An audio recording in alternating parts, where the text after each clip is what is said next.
Magandang gabi mga masters, bali ngayon po ay 8 videos po ma-upload ko po sa aking YouTube channel. Tama nga mga masters, 8 videos. Yon, what's up mga masters? Nandito na naman tayo sa panibagong araw, panibagong kabanata na naman ang pagsasama-samahan natin ngayon guys.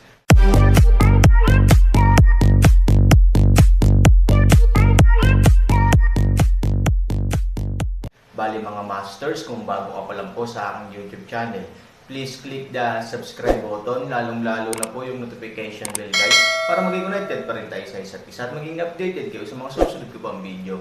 Bali mga masters, bago natin umpisahan ng kwento ay mag-shoutout po muna tayo para sa mga solid nating tagapakinig. Shoutout kay Advertising at shoutout kay Mario Francisco. Yun na nga mga masters, no? Bali hindi na ito patagalin. In 3, 2, 1, let's go!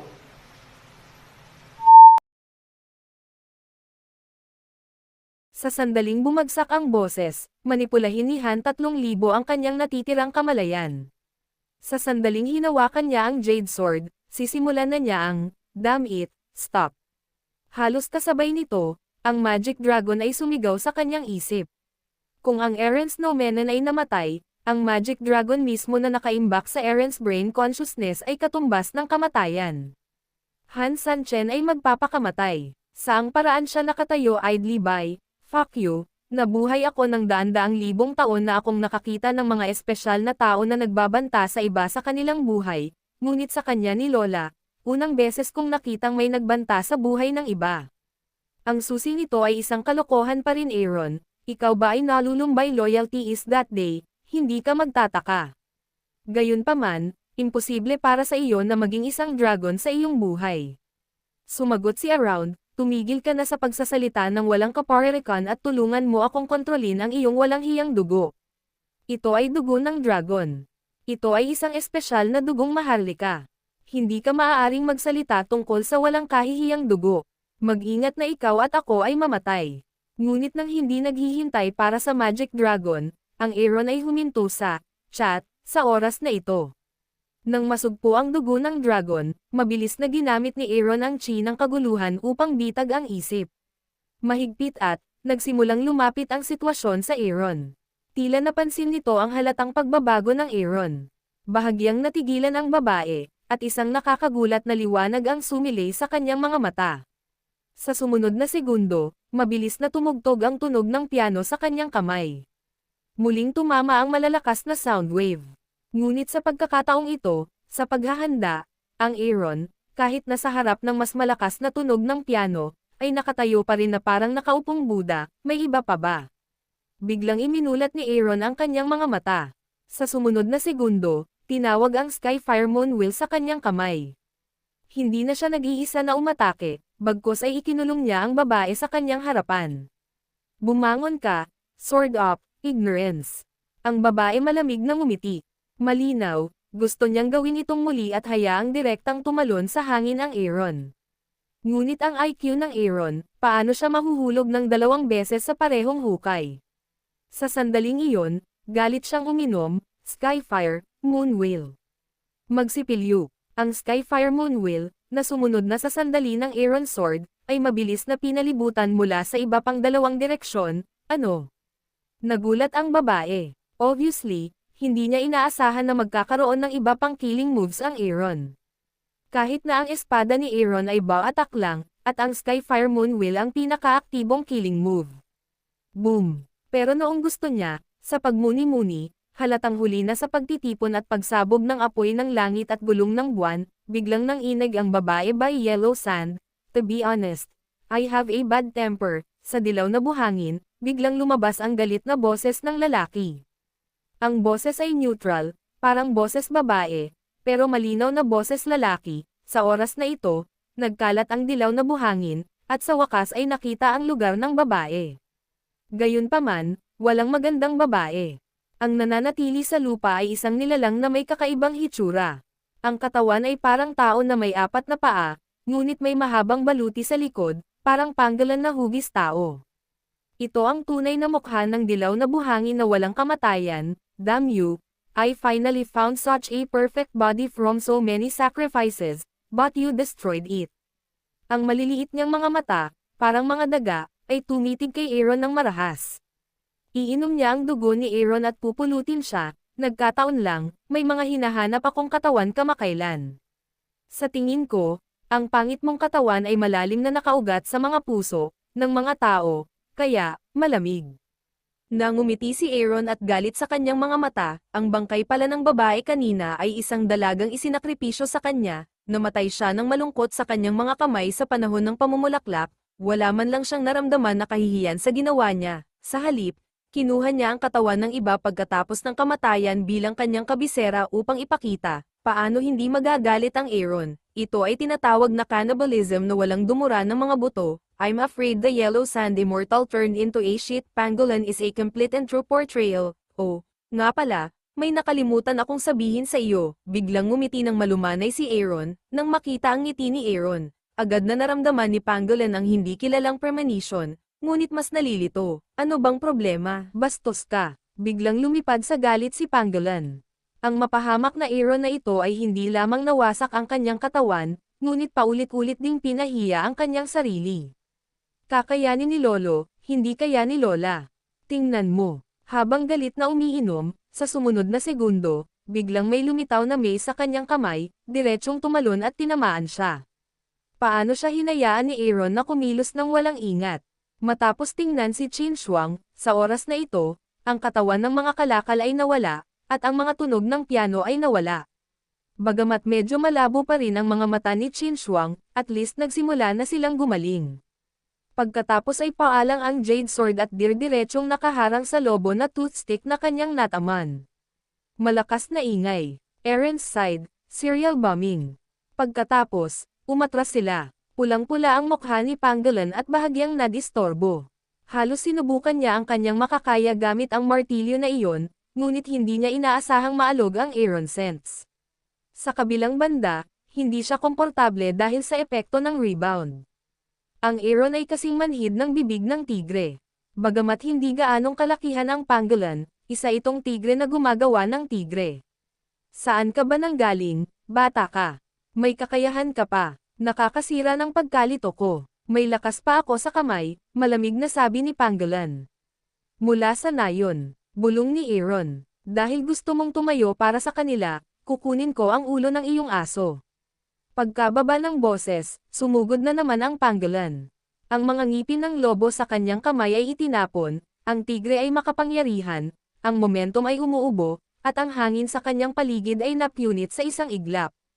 Natural na hindi siya papayagan ng Aaron na magbigay ng higit pa. Nang hawakan niya ang Jade Sword, pinakilos ng 72 way na Divine Sword ang kanyang puso at malamig na lumaban. Boom! Boom! Boom! Panipi! Ang buong espasyo ay sumabog kung saan-saan, at ang kulay abong espasyo ay nagsimulang manginig ng husto. For a time, parang gumuho. Manalo o matalo, galit na naman ang Pangolin. Ang pag-atake ng Pangolin ay mabilis at marahas, bukas at malapit. Ang pamamaraan ng espada ng Aaron ay kat-anji tangi, gumagalaw na parang kuneho at tahimik na parang birhen. Sa pagitan nila, masasabing ang labanan sa pagitan ng langit, kulog at apoy sa lupa. Kung hindi Aaron, kung isa sa alang-alang na hindi pa naka-recover si Qin Shuang, ayaw niyang sirain dito at hindi na mauubos. Kung hindi, hindi ko alam kung ano ang mangyayari dito. Gayunpaman, kahit na lumaban siya, hindi maiwasan ni Aaron na lihim na magtaka sa kakayahan ng Pangolin sa kanyang harapan. Ang taong ito ay lubhang mabangis, at siya ay mas matapang at mas matapang. Palakas ng palakas ang mabangis na mamamatay tao na espiritu sa kanyang katawan. Sa kabilang banda, ang panloob na pagkabigla ng Pangolin ay higit na pinalaki kaysa sa Aaron.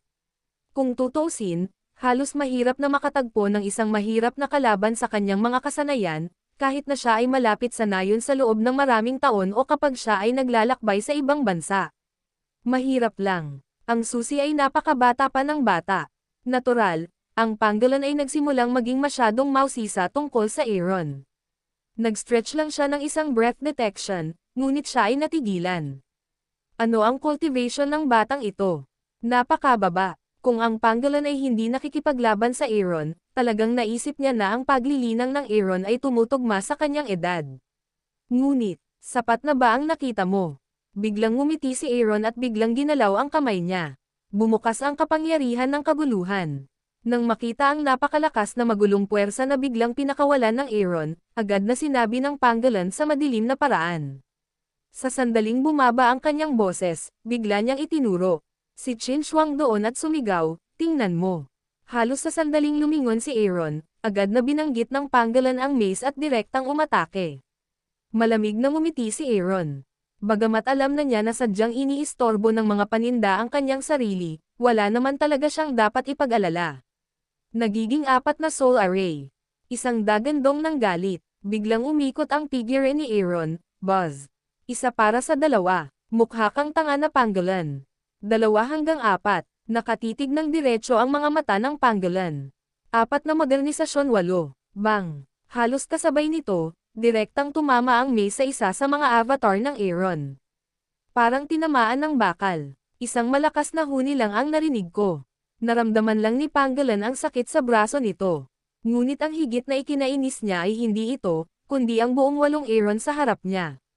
8, fuck. Pakiramdam niya ay naging manok siya, biglang nahulog sa gitna ng 8 gutom na leon. Anong kalokohan ito? Natigilan si Pangolin. Masaya ba? Si Aaron ay malumanay na ngumiti at nagbiro sa kanyang mga mata, gayunpaman, huwag kang maging masaya ng maaga, dahil nagsisimula pa lang ito. Pangolin suddenly feels cool in parts. Sa sandaling si Aaron ay sumigaw ng galit, 8 tunay na katawan ang lumaban sa pag-atake ng bawat isa. Sa oras na ito, itinaas nila ang kanilang mga jade sword at nagmula sa lahat ng direksyon, shit, you fucking cheat. Ang Pangolin ay nagmura at nanliit, at agad na humiga sa lupa na parang pagong, ang baluti lamang sa likod nito ang inilantad na parang mga tinek.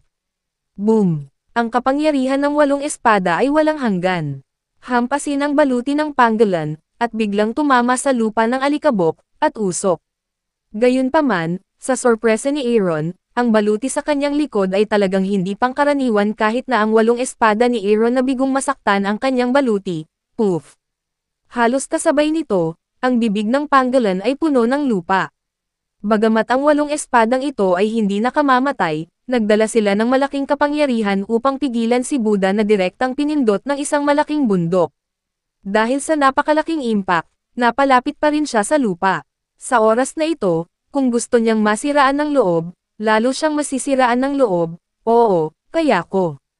Ngumiti si Aaron. Iangat muli ang espada at dahan-daang, nandito ka pa rin ba? Ang Pangolin ay nagbigay ng malakas na inumin. Sa susunod na segundo, lumiit muli ang katawan, pagkatapos ay tumalon ng diretso, umubo at dumiretso sa lupa at tumakbo palabas. Sumimangot si Aaron, makatakas ka pa ba? Pangolin monster ka ba talaga? Saan tatakas? Sa sandaling bumagsak ang boses, ang 8 figure ay naging isa, at biglang humabol si Aaron sa direksyon ng pagtakas ng Pangolin.